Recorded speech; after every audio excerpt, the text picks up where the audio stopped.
Welcome to the Awakened Anesthetist podcast, the first podcast to highlight the CAA experience. I'm your host, Mary Jean, and I've been a certified anesthesiologist assistant for close to 2 decades. Throughout my journey and struggles, I've searched for guidance that includes my unique perspective as a CAA. At one of my lowest points, I decided to turn my passion for storytelling and my belief that the CAA profession is uniquely able to create a life by design into a podcast. If you are a practicing CAA, current AA student, or someone who hopes to be one, I encourage you to stick around and experience the power of being in a community filled with voices who sound like yours, sharing experiences you never believed possible. I know you will find yourself here at the Awakened Anesthetist podcast. Welcome in. Hello, Awakened Anesthetist community. Welcome to this new little series I'm doing. I'm calling it Understanding CAAs. And basically, I want to be the older sister, the best friend who really breaks down from the inside what a certified anesthesiologist assistant or a CAA, what that is in terms of what we do in the medical field, how we get there, where we can work, where we can't work, sort of all of the do's and don'ts and highs and lows, and just give it to you really plainly, because I know that if you are a prospective AA student right now, or someone who maybe wants to be in medicine but not sure in what area, it's really hard to just find very clear, direct information that's not using words that you don't quite understand. And even if you do understand it, it's nice to hear someone from the inside just give it to you plainly. And so that's what I'm doing here. I really hope these episodes are helpful. I hope that they're sort of short and sweet and information given to you in little bursts so that you can take it along your journey. And if you one day become a CAA, I hope this helps you in that journey to join our profession. So in the first episode of this mini series, I'm going to just be really basic and break down what is a certified anesthesiologist assistant. I'm going to clue you in on some of the really common lingo and what you would need to know at a very basic level, as well as information that you're going to want to have mastered if you are interviewing to be enrolled in an AA school. You're really going to want to have a very clear understanding of what a CAA is, who we are in the anesthesia care team, how we fit into the larger medical picture, and really just understand the profession that you one day may be getting into. Let's start from the very beginning and just make very clear that a CAA is a Certified Anesthesiologist Assistant. CAA is an acronym for our profession, and in medicine in general, there are a lot of acronyms. I'm going to be giving some of those to you today, but it's just a way to speak, sort of a medical jargon way to speak, and it becomes pretty sort of back of your hand knowledge eventually, but then you get into a different group of people who aren't medical, and you realize that you're speaking an entirely other language. So a CAA is a Certified Anesthesiologist Assistant. And you can tell that just by our name alone, we are defined by other professions, meaning an anesthesiologist. And so I would love to break down what a CAA is not in order to give you a clear picture of what a CAA actually is. So here are a few professions that are involved in anesthesia but are not CAAs. So a CAA is not a physician, or also called an anesthesiologist, or more recent times, these people are called physician anesthesiologists. So we are not any of those things. A physician, an anesthesiologist, or a physician anesthesiologist refers to someone in the anesthesia workforce who has gone to medical school, done an anesthesia-specific residency, and may or may not have done an even further education called a fellowship. A certified anesthesiologist assistant, as our name would indicate, is an assistant to this type of physician, a physician anesthesiologist. Okay, let's move on to another person who's in the anesthesia workforce. A CAA is also not a CRNA, a CRNA. A CRNA is a nurse anesthesia provider. And that acronym stands for Certified Registered Nurse Anesthetist. This type of anesthesia provider is often confused with a CAA and vice versa, because when both a CAA and a CRNA are employed at the same hospital, they almost always do exactly the same job.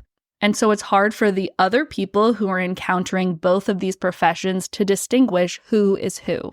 The difference between CAAs and CRNAs are many and also few. And that's a conversation for another day, but a CAA is not a certified registered nurse anesthetist, a CRNA. Okay, let's keep going. A CAA is also not an anesthesia technician. I had to Google what exactly an anesthesia technician is because I know an anesthesia technician to be someone who aids an entire anesthesia department and is often involved in things like ordering anesthesia equipment, stocking anesthesia equipment, depending on the hospital that the anesthesia technician works at. They can do slightly more high-level things like setting up, monitoring. They can check an anesthesia machine to make sure it's working properly, and so on and so forth. So an anesthesia technician is someone who does not actually deliver anesthesia, but supports the people who do deliver anesthesia. And it is a full-blown, wonderful career. It is often a career that CAAs recommend prospective students look into if they're considering becoming a CAA, because you work within the team to help support the anesthesia team, and you can see from the inside what it's like to deliver anesthesia. Okay, we have one more, what a CAA is not. And this one can be a little bit tricky, so let me break it down for you. We are not always an anesthetist. So you may notice there's a difference between the word anesthesiologist and anesthetist, but when people are referring to those who give anesthesia, oftentimes they refer to any of those people as anesthetist. Now, I will say that physician anesthesiologists do not consider themselves anesthetists. From the physician anesthesiologist perspective, an anesthetist refers to someone who does not have a medical degree. So a CAA can be an anesthetist sometimes, but we're not an anesthetist all the time. So let me just be a little bit more clear because this one's confusing. So similar to how in an anesthesia group, there are CAAs and CRNAs who work interchangeably delivering anesthesia, a patient may say, "Oh, you were my anesthetist last time." And if they're not referring to you, the CAA, they could be referring to another anesthesia provider like a CRNA. And they also could be misnomering a physician anesthesiologist as an anesthetist. So a CAA is sometimes an anesthetist in the context that you were saying the word anesthetist in reference to a human being who also identifies as a CAA. Now, I just want to put a teeny caveat because also this languaging is just for the United States. I do know that in England, in particular the United Kingdom in general, the languaging there is anesthetist, and I do believe that can sometimes refer to a physician anesthesia provider, but that's in the United Kingdom and not here in the United States. And so here, an anesthetist really should refer to someone who's a non-physician anesthesia provider. Okay, hopefully that has cleared up some of the lingo and some of the acronyms. Now let me tell you what specifically a CAA is, now that we've covered what we're not. A CAA, a Certified Anesthesiologist Assistant, is a master's level anesthesia provider that works within the anesthesia care team model to deliver anesthesia. So I want to come back to the term or the idea of anesthesia care team model here in just a little bit, because it's a very important distinguisher for what a CAA is from other types of anesthesia professionals. But first, I want to give you a better idea on what specific responsibilities a CAA has so that you know what you're getting into if you want to do this. So a CAA is going to be licensed to do all of these things, but depending on the hospital and the anesthesia practice, they may or may not be doing all of these things in the course of a day or a week. So we are licensed to collect a patient's health history prior to the anesthetic and collaborate on an anesthetic plan with a physician anesthesiologist. We are licensed to induce anesthesia, meaning to start anesthesia. We are licensed to maintain a patient's level of anesthesia, meaning giving more or giving less of all the various drugs and accessories that can go into delivering anesthesia.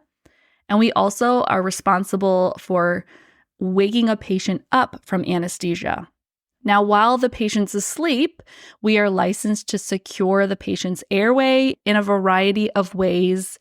We are licensed to place invasive, meaning inside the body, or non-invasive, meaning on the external outside of the body, monitoring devices.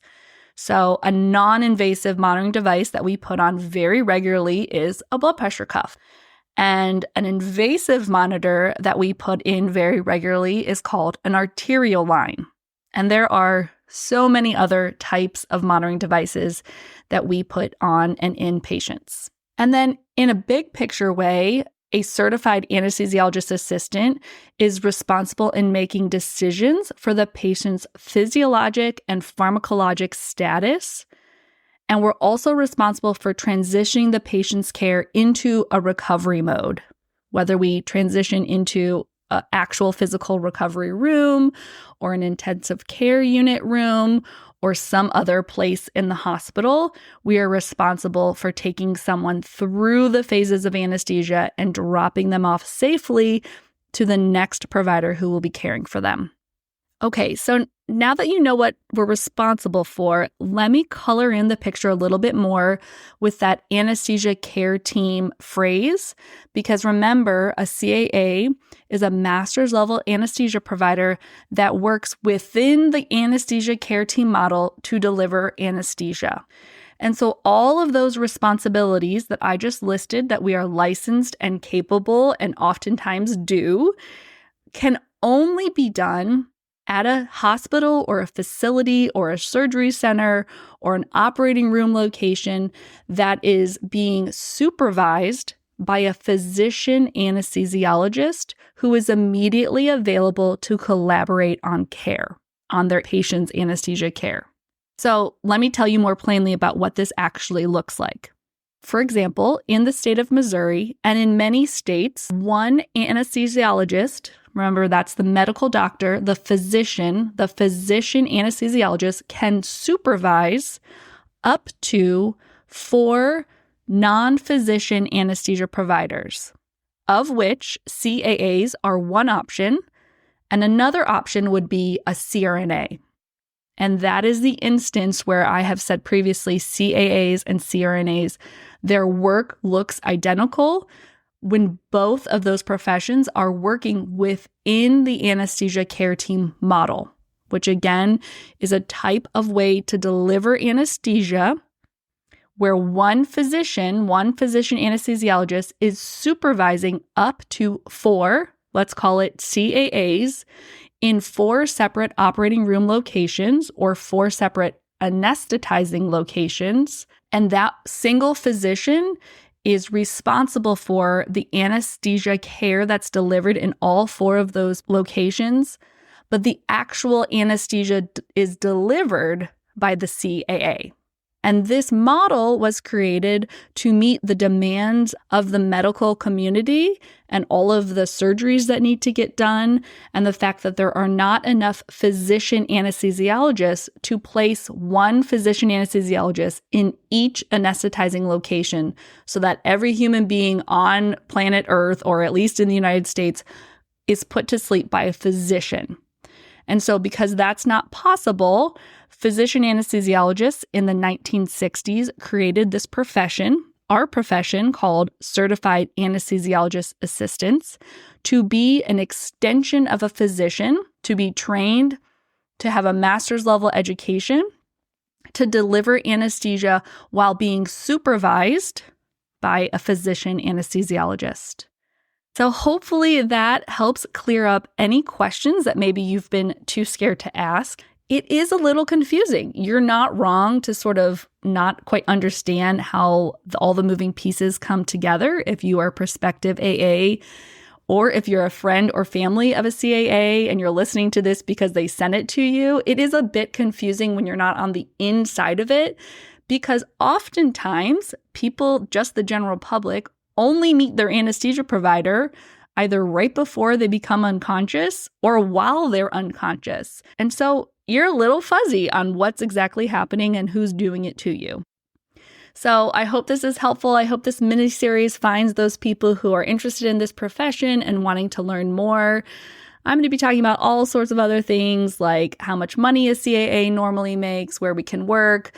If you are a practicing CAA and you feel like I really missed a point here, let me know. You can text me or chat me just by hitting the link in the show notes. As always, you can follow me on Instagram at Awakened Anesthetist for more behind the scenes. You can join my Awakened Anesthetist email community and receive a newsletter about once a month-ish. And I want you to know that the number one thing you can do to support this podcast is to send it right now to another prospective AA student or CAA in your life who you think would enjoy this episode. The more we can one-to-one tell people about this podcast, the further and farther it's going to go within the CAA community and extend outwards. So thank you so much for listening, everyone. I hope this was helpful. Let's talk soon.